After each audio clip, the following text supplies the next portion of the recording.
नमस्कार, मैं Nishant Kumar and very good evening to all of you. कैसे हैं आप लोग? आज के इस हम क्लास में exercise 6.2 class 10th subject math exercise 6.2 question number 4, 5 और 6 देखने वाले हैं। लेकिन सबसे बड़ी बात यहाँ पर यह है कि आज हम जो वीडियो जो है और रात में शूट कर रहे हैं, तो हो सकता है कहीं अगर लाइट चली गई तो आपका पढ़ाई वहीं पर स्टॉप होगा और फिर हम अगले दिन वहीं से आपको स्टार्ट करके वीडियो देंगे। तो अभी जहाँ तक हो पाता है वहाँ तक हम फिलहाल करेंगे और आपका ज़्यादा वक्त भी नहीं लेंगे बात करने में, सीधा सीधा हम क्वेश्चन पे चलेंगे। लेकिन कुछ बातें यहाँ पर करना चाहेंगे कि इससे पिछले वाला जो वीडियो था जिसमें मैंने क्वेश्चन नंबर 2 और 3 दिया था, आप उसके बारे में बताएंगे समझ में आया या नहीं और कॉपी में आप नोट किए हैं या नहीं, यस और नो बताएंगे। और उसके बाद दो चीज और बताएंगे कि जो पहला थ्योरम था 6.1 उसका स्टेटमेंट क्या है, सेंटेंस उसका क्या था। आपको यदि याद है तो आप लिख करके भेजिए 6.1 का और फिर 6.2 का सेंटेंस क्या था, आप वो भी चीज मुझे लिख करके बताइए। हम देखना चाहते हैं कि आपको प्रमेय कंप्लीट है या नहीं, तो ये चीज बताइए। और उसके बाद हम एक लाइन और बोलना चाहेंगे कि जो स्टूडेंट हमारे चैनल को सब्सक्राइब नहीं किए वो सब्सक्राइब कर लीजिए, क्योंकि यदि कोई वीडियो जारी होगा तो वो वीडियो सीधे आप तक पहुंच जाएगा, अदरवाइज आप उस वीडियो से वंचित रहेंगे। अगर नोटिफिकेशन मिलते रहेगा तो आप उसका लाभ उठा पाएंगे और आप अच्छा कर पाएंगे। तो यहाँ पर है आपका 4, 5, 6 क्वेश्चन नंबर 3 क्वेश्चन है। क्वेश्चन नंबर 4 हम पिछले वीडियो में लिए थे लेकिन टाइम की वजह से या फिर नहीं हो पाया और हम क्वेश्चन नंबर 3 थोड़ा जल्दी में बनाए थे। तो क्वेश्चन नंबर 3 के लिए क्वेश्चन मार्क हम छोड़ते हैं। आपको समझ में आया या नहीं आया बिल्कुल बताइए, उसके हिसाब से फिर हम नेक्स्ट वीडियो करने वाले हैं। इसमें तो हम कर रहे हैं 4, 5, 6, लेकिन नेक्स्ट वीडियो में यदि आपको 3 समझ में आ गया होगा तो ठीक है, नहीं तो हम फिर से इसको रिकॉर्ड करेंगे, फिर से समझाएंगे, क्योंकि मुझे कुछ नहीं जाता समझाने, समझ में आना चाहिए आपको। रिकॉर्ड करते हैं इतना अगर मेहनत हो रहा है तो आपको समझ में आना चाहिए, और नहीं तो फिर इतना मेहनत भी बेकार है। इसलिए बिल्कुल आप मुझे एकदम क्लियरली बताएंगे क्वेश्चन नंबर 3 समझ पा रहे हैं या नहीं समझ पा रहे हैं आप। चलिए हम क्वेश्चन नंबर अभी 4 आपको बताते हैं। चलिए क्वेश्चन नंबर 4, हाँ क्वेश्चन एक बार आप अपने बुक से पढ़ लीजिए, क्योंकि आज तो और हो सकता है कहीं पिक्चर क्लियर नहीं आ रहा हो, क्योंकि हम रात में शूट कर रहे हैं अभी वीडियो, शाम हो चुका है, पूरी तरह से अंधेरा है। तो हो सकता है कि क्लियरली आपको क्वेश्चन नहीं दिख रहा हो, तो उसके लिए बस हम वही सजेस्ट करेंगे कि एक बार अपना क्वेश्चन बुक से पढ़ लीजिए। बिल्कुल हाँ पढ़ लीजिए। चलिए हम ऐसे बता देते हैं आकृति 6.19 में, तो 6.19 ये है आपका, 6.19 है ये, उसका 6.20 ये है 6.20 और ये है 6.21। इसमें कहता है कि DE समांतर है AC के। देख लीजिए इसमें DE कहाँ है, D है और ये है, ये वाला लाइन D। चलिए इधर से समझाते हैं। चलिए देखिए ये DE लाइन है, ये DE ये समांतर है किसके, तो AC के। बस इतना ही। अभी देखिए एक चीज और बता देते हैं, ये DE ये वाला लाइन इसके समांतर है, और फिर यदि देखेंगे तो ये DF जो है, DF ये AE के समांतर है। ये वाला लाइन इस लाइन के समांतर है और ये वाला लाइन इस लाइन के समांतर है। ध्यान से देख लो, DE समांतर है AC के और DF समांतर है AE के। ये दिया हुआ है, क्वेश्चन में दिया हुआ है, हम कुछ नहीं कर रहे हैं, हम कोई चेंज नहीं कर रहे हैं। जो आपके प्रश्न में दिया हुआ है वो चीज बस आपको यहाँ पर साबित करना है। तो हम इंग्लिश में चेंज कर दिए हैं, प्रूव डैट क्या, तो BF/FE बराबर BF यहाँ से यहाँ तक, ये BF बटा में, ये BF बटा में FE बराबर BE/EC, B से लेकर के E तक, BE अब बटा में EC। ये चीज आपको प्रूफ करके देना है। तो बहुत सिंपल है, देख लीजिए क्या है, BF B से लेके F तक, B से लेके F तक, अब बटा में क्या है FE, BF बटा में FE बराबर में B से लेकर के E तक, अब बटा में EC। ये प्रूफ करके देना है। तो इसको हम कैसे प्रूफ करेंगे, तो आप हमारे साथ जुड़े रहिए और देखते चलिए 1 by 1 स्टेप आपको बिल्कुल समझ में आएगा। चलिए क्वेश्चन नंबर 4 का देखते हैं, 4 का सोल्यूशन। फिगर आपके पास यहाँ पर है, आप एक काम कीजिएगा कॉपी में नोट कर लीजिएगा और तब देखते चलिएगा, आपको बहुत आसान हो जाएगा। पहले लिखेंगे सोल्यूशन में, पहला नंबर में दिया है दिया है, क्या दिया है, फिगर आप हम यहाँ पर छोड़ देते हैं क्योंकि यहाँ पर लिख देंगे तो फिर बनेगा नहीं, तो फिगर यहाँ पर है, यहाँ से हम देख देख करके यहाँ पर कर पा रहे करेंगे। ठीक, तो दिया है पहला नंबर क्या है कि त्रिभुज एबीसी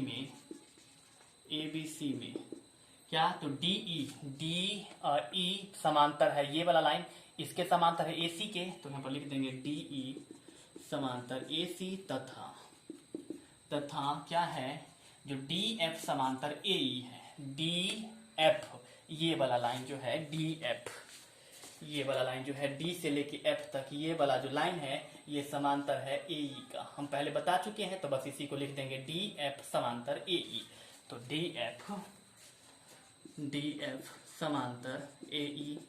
समझ पा रहे हैं बात, यस और नो? बिल्कुल समझ पा रहे हैं बात, बिल्कुल यस और नो भेजिए मुझे, समझ पा रहे हैं या नहीं। चलिए दूसरी नंबर बात क्या है कि हमें साबित करना है, 2 नंबर में क्या करना है, साबित करना है, टू प्रूव इंग्लिश में कहेंगे, साबित करना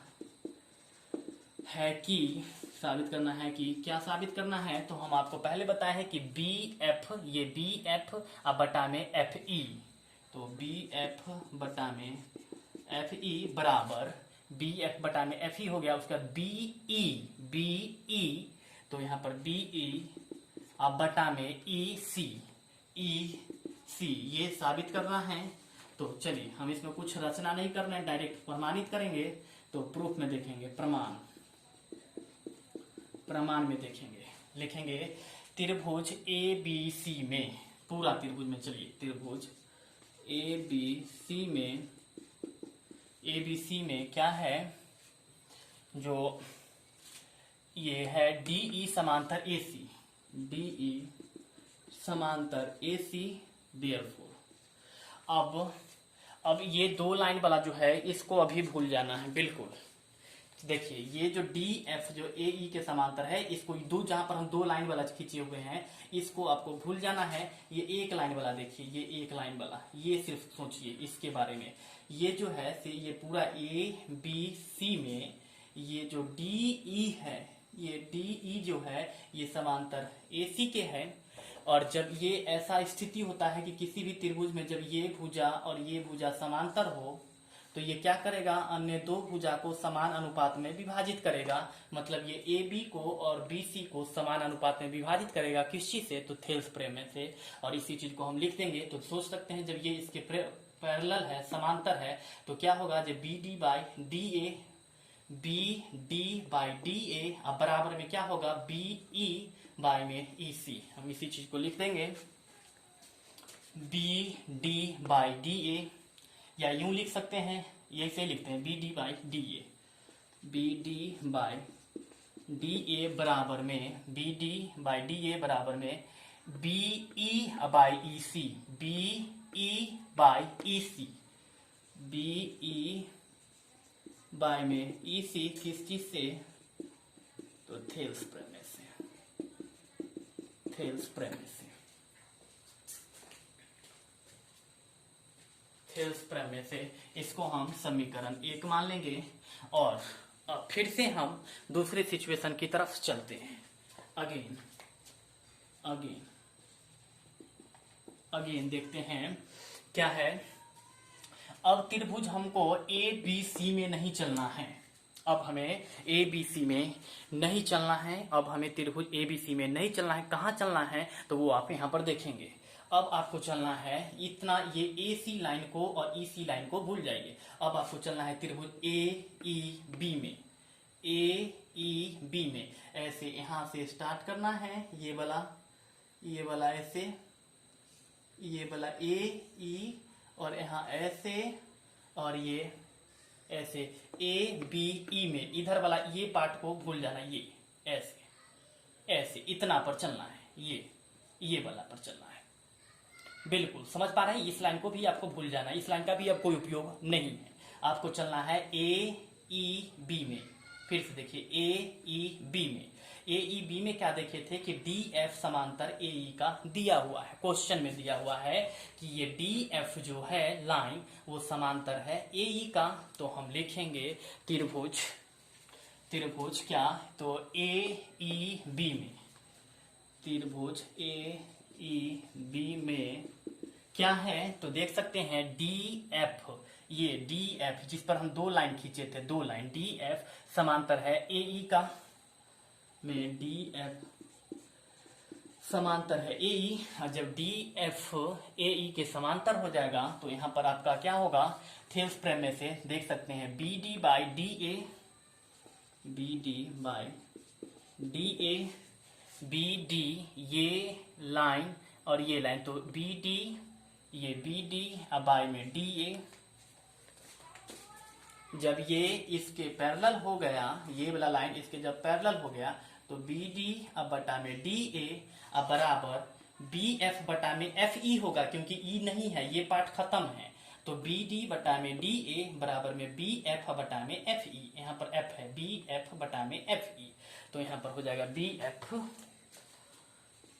एफ बटा में एफ ई, यहाँ पर हो जाएगा आपका थेल्स प्रमेय से, थेल्स प्रमेय से समीकरण 2 मान लीजिए, समीकरण 2, समीकरण 1, समीकरण 2।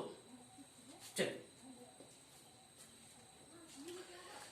यस, समीकरण 1 और समीकरण 2 हो चुका है। अब यदि आप देख पा रहे होंगे तो दोनों का जो LHS है वो बराबर है, यहाँ पर है B D by D A और यहाँ भी है B D by D A, देख लीजिए बिल्कुल, यहाँ पर भी है B D by D A और यहाँ भी है B D by D A. जब दोनों का LHS बराबर हो गया तो दोनों का RHS भी बराबर होगा, तो हम दोनों का लिख देंगे समीकरण 1 तथा 2 से, समीकरण 1 तथा 2 से, समीकरण 1 तथा 2 से क्या देख पा रहे हैं कि क्या हो जाएगा, बी ई बाई, इसको हम पहले लिख देते हैं B F by F E, B F by F E बराबर B F by F E, B F by F E बराबर में B E by E C, B E by E C. देख लीजिए कितना आसान क्वेश्चन था, बस इतना ही में बन गया, 1 2 3 4 लाइन में खत्म हो गया, 3 लाइन में खत्म हो गया। तो ये आपका क्वेश्चन नंबर 4 का हम कंप्लीट कर दिए हैं। तो सबसे पहले आप इसको देखिए, एक बार में नहीं समझ में आता है तो दोबारा देखिए, क्योंकि ये चैप्टर जो है से पिछले चैप्टर से बिल्कुल भिन्न है, तो हो सकता है कि क्वेश्चन समझने में प्रॉब्लम हो। तो हम आपको सजेस्ट करेंगे कि आप क्या करेंगे कि इसको दोबारा से एक बार पीछे पे 5 मिनट वीडियो को पीछे कर लीजिए और फिर से इस क्वेश्चन को देख लीजिए। मात्र कितना लाइन है, 1 2 3 4 5 6 7 लाइन में कंप्लीट है क्वेश्चन, ज्यादा है नहीं, बस थोड़ा सा 5 मिनट इसको फ्लैश बैक कर लीजिए, आपको बिल्कुल 4 नंबर समझ में आ जाएगा और आप माइंडली कॉन्सेंट्रेट होकर के देखेंगे तो बिल्कुल समझ में आएगा। तो आपका 4 नंबर क्वेश्चन समाप्त हो गया। यदि आपको किसी प्रकार का कोई परेशानी हो तो आप मुझे कमेंट बॉक्स के जरिए बता सकते हैं और आप मुझे बताएंगे कि क्वेश्चन नंबर 4 समझ में आया या नहीं, बिल्कुल यस और नो। चलिए, इस प्रकार से 4 नंबर समाप्त हो गया। तो जल्दी से आप इसका स्क्रीनशॉट ले लीजिए या फिर वीडियो को पॉज करके लिख लीजिए, हम थोड़ा सा इसको मिटाएंगे। चलिए इरेज करेंगे, देख लीजिए एक बार।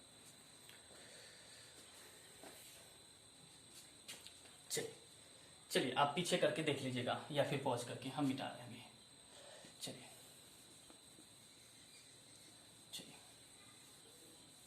अब हम लोग क्वेश्चन नंबर 5 की तरफ चलेंगे, 5 की तरफ। चलिए ये वाला मिटा देते हैं क्योंकि इसका काम हो चुका है, 6.19 का फिगर का काम हो चुका है। चलिए फ्री स्पेस चाहिए, फ्री स्पेस मिल चुका है। अब क्वेश्चन नंबर 5 का सॉल्यूशन। चलिए 5 नंबर का सॉल्यूशन, एक बार क्वेश्चन आप अपने बुक से देख लीजिए, फिलहाल बुक से एक बार देख लीजिए, हम आपको ऐसे पढ़ के बता देते हैं। आकृति 6.20 में 6.20 ये रहा,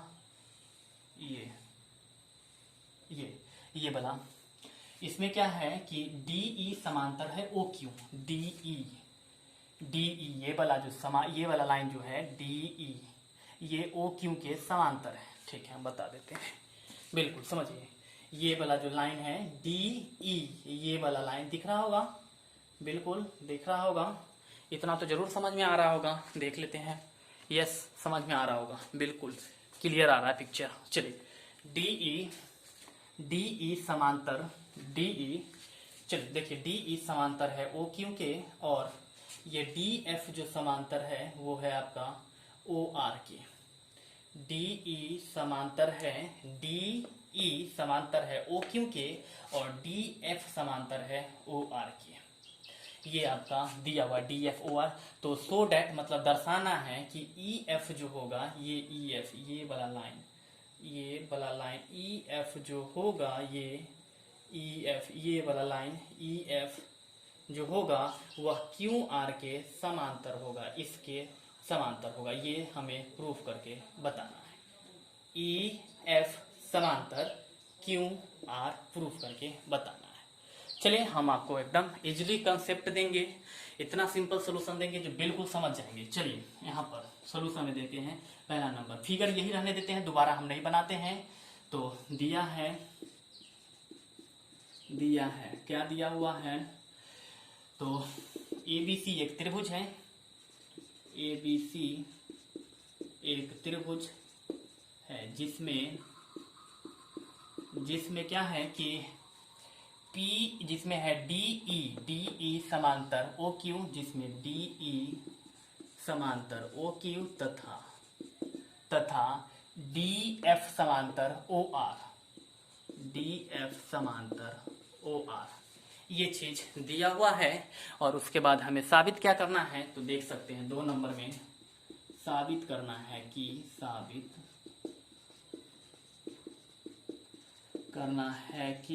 क्या है साबित करना में। तो क्या है पहले बताएं कि आपको दर्शा देना है कि EF ये वाला जो लाइन होगा ये EF जो लाइन है ये इसके समांतर होगा, ये आपको दर्शाना है।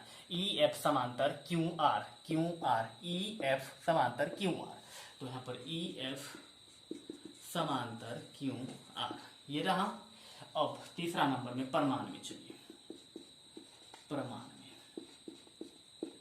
प्रमाण में क्या होगा, तो देख सकते हैं आपको क्या करना है कि थोड़ा सा यहाँ पर समझना होगा। आप यदि थोड़ा सा त्रिभुज का कंसेप्ट समझ लेते हैं तो ये आसान हो जाएगा। आपको क्या लेना है, त्रिभुज POQ लेना है, POQ। चलिए बाद बाकी से आपको इससे कोई मतलब नहीं है, ये वाला पार्ट और ये वाला पार्ट से कोई मतलब नहीं है। आपको चलना है POQ पे हम थोड़ा सा डार्क कर देते हैं। POQ पे इसका हम फिगर नीचे में बना देते हैं। कैसे चलना है, POQ पे ऐसा है, ये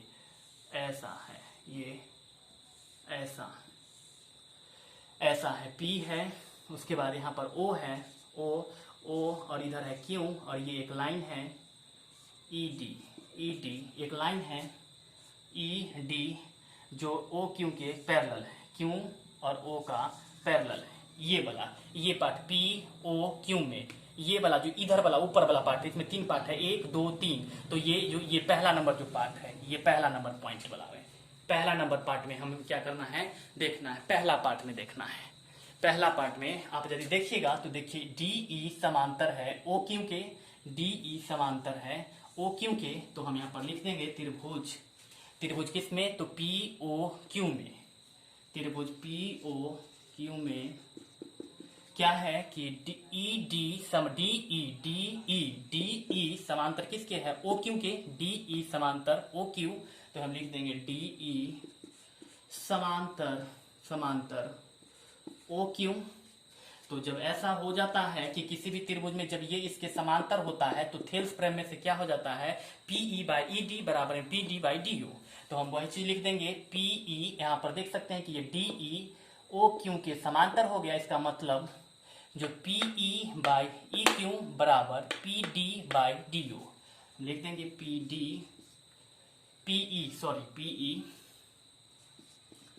PE/EQ बराबर PE/EQ बराबर क्या होगा, तो PD ये वाला PD P से लेकर के D तक और फिर D से लेकर के O तक हम सिंपल में फिगर बनाए हुए हैं। PD/DO जैसे PE/EQ हो चुका, PE/EQ तो अब होगा PD/DO। इसका सिंपल फिगर है PE/EQ बराबर में PD/DO। तो यहाँ पर PD/DO किस चीज से, तो थेल्स प्रमेय से। इसको समीकरण 1 मान लेंगे। अगेन अब ये वाला पार्ट हो चुका है। इस पूरे त्रिभुज में 3 पार्ट था, पहला पार्ट, दूसरा पार्ट और तीसरा पार्ट। तो ये अब हम दूसरा पार्ट में चलेंगे। दूसरा पार्ट का हम फिगर बना देते हैं, सिंपल फिगर।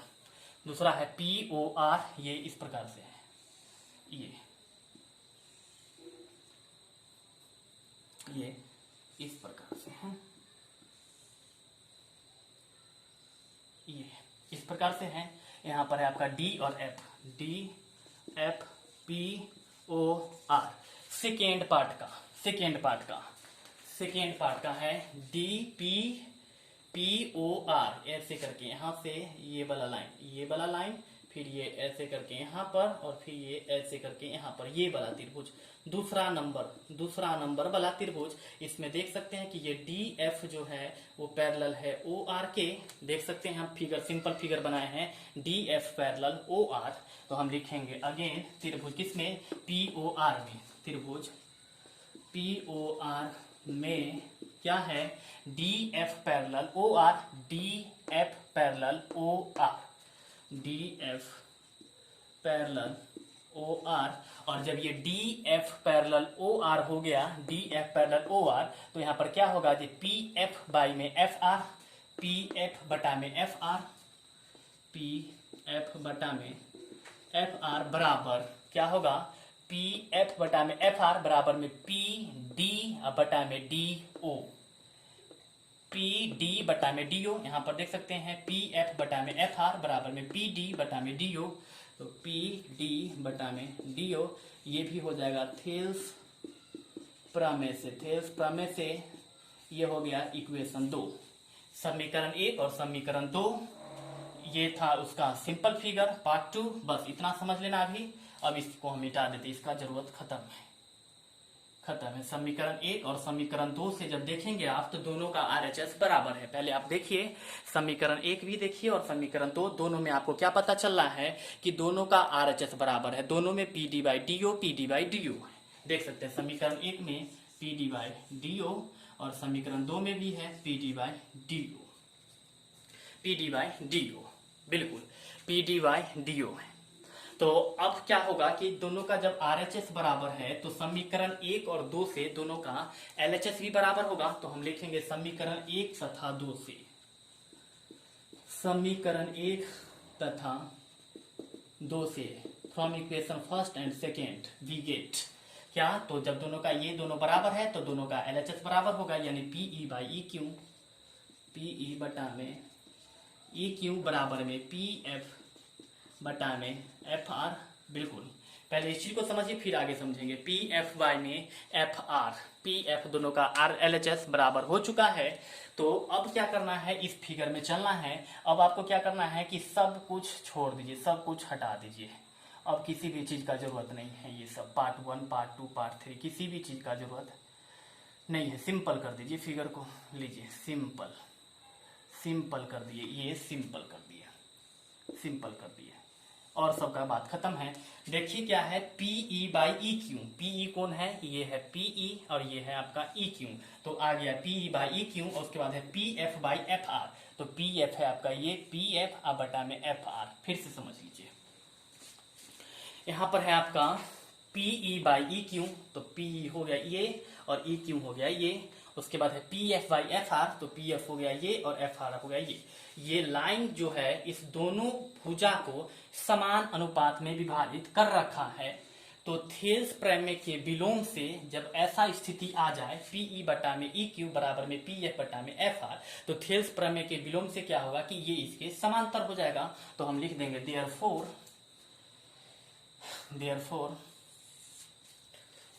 हम लोग लिखेंगे देयरफॉर क्या लिख देंगे जी, जब ये हो गया P बाई EQ बराबर PF बाई FR, तो therefore EF parallel to QR, EF समांतर हो गया QR। कैसे, तो थेल्स प्रमेय के विलोम से थेल्स प्रमेय के विलोम से बिल्कुल जब इतना बटा इतना और इतना बटा इतना होगा तो इसका मतलब ये इसके पैरेलल होगा, और यदि ये इसके पैरेलल होता है तो इतना बटा इतना और इतना बटा इतना हो जाता है, तो ये थेल्स से होता है और ये चीज दिया हुआ रहता है। और तब ये पैरेलल कब होगा? जब वो थेल्स प्रमेय के विलोम से होगा। थ्योरम नंबर 6.2 जो हम पार्ट 6 में करके आपको दिए थे उस हिसाब से। तो ये क्वेश्चन नंबर आपका 5 भी कंप्लीट हो चुका है। इसमें भी ज्यादा कुछ स्टेप नहीं है, देख लीजिए बस इतना में बना हुआ है, ये यहाँ से लेकर के और यहाँ तक में ये इतना में बना हुआ है, ये इतना में बना हुआ है, देख सकते हैं। इसमें भी कोई ज्यादा स्टेप नहीं, यदि आप माइंडली कॉन्सेंट्रेट होकर के देखेंगे तो बिल्कुल आपसे बन जाएगा। चलिए इसको हम इरेज कर देते हैं क्योंकि मेरे पास नेक्स्ट क्वेश्चन है तो हम उसको देख लेते हैं। चलिए आप इसको जल्दी से स्क्रीनशॉट ले लीजिए या फिर पॉज करके लिख लीजिए। चलिए जल्दी से कर लीजिए, हम नेक्स्ट क्वेश्चन पे चलते हैं। चलिए मिटा देंगे फिलहाल, चलिए इसका काम हो चुका है तो हम मिटा देते हैं। और साथ में आप कमेंट बॉक्स में मुझे बताएंगे कि क्वेश्चन नंबर 6 समझ में आया या नहीं। बिल्कुल क्वेश्चन नंबर 6 के बारे में आपको बताना है, क्वेश्चन नंबर 6 के बारे में। चलिए एक अब मेरे पास है फिगर 6.21, अब इसको हम देख लेते हैं, कंप्लीट हो जाए तो अच्छी बात है। 6 का सॉल्यूशन आपको 4 और 5 के बारे में बताना है, समझ में आया या नहीं। चलिए इसमें है कृति 6.2 में कि ओपी पैरेलल है O Q, OP parallel O Q, OP O ये रहा और पी ये रहा, तो P Q R OP O Q OP इस प्रकार है कि A B parallel P Q. इसका फिगर एक तो हम यहां बनाते हैं,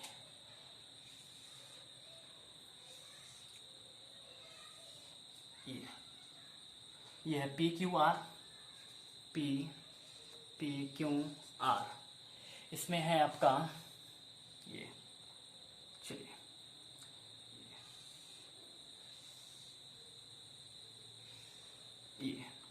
ये हो गया ओ। फिर क्या करना है कि एक इसके पैरेलल लाइन खींच लेना है, एक इसके पैरेलल और एक इसके पैरेलल,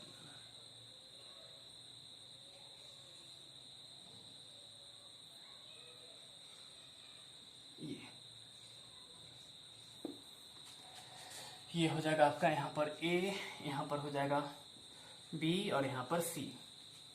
इसमें क्या है कि बी ए, ये आपको दिया हुआ है कि A B parallel P Q, A B ये वाला लाइन ए बी जो है ये ए बी पैरेलल हो गया, ए बी पैरेलल हो गया पी क्यू, मतलब ये वाला लाइन इसके पैरेलल हो गया। उसके बाद A B parallel P Q, फिर A C parallel P R, A C ये वाला लाइन ए सी जो है वो पी आर के पैरेलल है। आपको प्रूफ करके दे देना है कि बी सी जो होगा ये इसके पैरेलल होगा। ये ए बी लाइन ए से बी पैरेलल है पी से क्यू तक का, ये बड़ा वाला का। उसी प्रकार से ए सी जो है वो समांतर है आपका पी आर का, और आपको साबित कर देना है कि बी सी जो होगा वो समांतर हो जाएगा क्यू आर का। ये आपको प्रूफ करके देना है। फिर से एक बार समझ लीजिए, एक त्रिभुज है, इसमें ये ए बी जो लाइन है ए बी समांतर है किसका? तो पी क्यू का, और ए सी समांतर है पी आर का। आपको साबित करके देना है कि बी सी जो समांतर जो होगा वो किसका? तो ये पूरा क्यू आर का, ये साबित करके देना है। चलिए देखिए, त्रिभुज सॉल्यूशन में 1 नंबर में दिया है, क्या दिया हुआ है? तो A B C A P Q R एक त्रिभुज है, P Q R, P Q R एक त्रिभुज है जिसमें क्या है, ए बी पैरेलल है, समांतर है पी क्यू के, ए बी समांतर पी क्यू तथा ए सी समांतर है पी आर के, ए सी समांतर है पी आर के। तो हमें प्रमाणित क्या करना है? प्रमाणित करना है बी सी जो होगा वो क्यू आर के समांतर होगा। प्रमाणित करना है कि प्रमाणित करना है कि क्या बी सी समांतर क्यू आर, ये प्रमाणित करना है। तो देख लीजिए प्रमाण में, चलिए प्रमाण में आपको चलना है त्रिभुज पी ओ क्यू में, पी ओ क्यू में, पी ओ क्यू में ध्यान से देखिएगा, थोड़ा सा फिगर कंजस्टेड है, आपको चलना है पी ओ क्यू में। पी ये यहां से ऊपर वाला भाग, ये ऊपर वाला भाग पी ओ क्यू में, ये एक नंबर पी ओ क्यू में उधर वाला पार्ट, यहां से ये ऐसे करके और ये ऐसे पी ओ क्यू में, पी ओ क्यू में। तो हम एक तो सिंपल इसका साधारण फिगर बना देते हैं। ये इस प्रकार है, ये आपका इस प्रकार है, पी है, क्यू है, यहाँ पर ये ओ है और इसमें है आपका ये लाइन ए और ये है बी, ये वाला। इसका साधारण फिगर यहाँ पर बना दिए। तो लिखेंगे त्रिभुज पी ओ क्यू में, प्रमाण में लिखेंगे, प्रमाण में, प्रमाण त्रिभुज पी ओ क्यू में, पी ओ क्यू में, त्रिभुज पी ओ क्यू में क्या है, ए बी समांतर, ए बी समांतर पी क्यू, ए बी समांतर पी क्यू, ए बी समांतर पी क्यू। तो आप यहां पर क्या लिख सकते हैं, जब ए बी समांतर पी क्यू तो लिख सकते हैं O A by A P, O A by A P, O A by A P बराबर क्या लिख सकते हैं, O B by B Q. जब ये इसके समांतर हो गया तो थेल्स प्रमेय में से ओ ए बाई ए पी बराबर में ओ बी बाई में B Q, O B by में बी क्यू, बी क्यू ये होगा किस चीज से, तो थेल्स प्रमेय से, थेल्स प्रमेय से इसको समीकरण 1 मान लीजिए, थेल्स प्रमेय से समीकरण 1। वो जो कंजस्टेड फिगर था उसका हम सिंप्लीफाइड कर दिए यहाँ पर। फिर दूसरा क्या होगा, दूसरे सिचुएशन में अगेन अब आपको चलना है पी ओ आर में, पी ओ आर में इधर वाला पार्ट, ये वाला पार्ट, इसका सिंप्लीफाइड फिगर हम दे दे तो होगा आपका क्या होगा, देख सकते हैं ये इस प्रकार है, पी ओ और आर इसमें है ए सी समांतर है किसके, तो पी आर के। तो लिखेंगे त्रिभुज पी ओ आर में, पी ओ आर में क्या, तो ए सी समांतर है पी आर, ए सी समांतर पी आर। और जब ए सी पी आर के समांतर हो गया तो क्या होगा, तो बताइए आप लोग क्या होगा। ये जब इसके समांतर हो गया है तो आपका ये जब इसके समांतर हो चुका है तो इसमें होगा आपका क्या, तो ओ ए, बिल्कुल ओ A by A P, O ए पहला वाला में हम लिख लिए थे क्या, ओ ए बाई ए बी लिखे थे, ओ ए बाई ए पी था, बी कहाँ से हम लिख लिए, ओ ए बाई ए बी नहीं होगा, O P, O A by में ए पी बराबर में ओ बी बटा में बी क्यू। तो यहाँ पर हो जाएगा ओ ए बटा में ए पी, तो यहाँ पर आपका हो जाएगा ओ ए, मतलब कि देख सकते हैं ये जब इसके पैरेलल है तो ये ओ ए बटा में ए पी, ओ ए बटा में ए पी बराबर क्या होगा, सी आर बटा में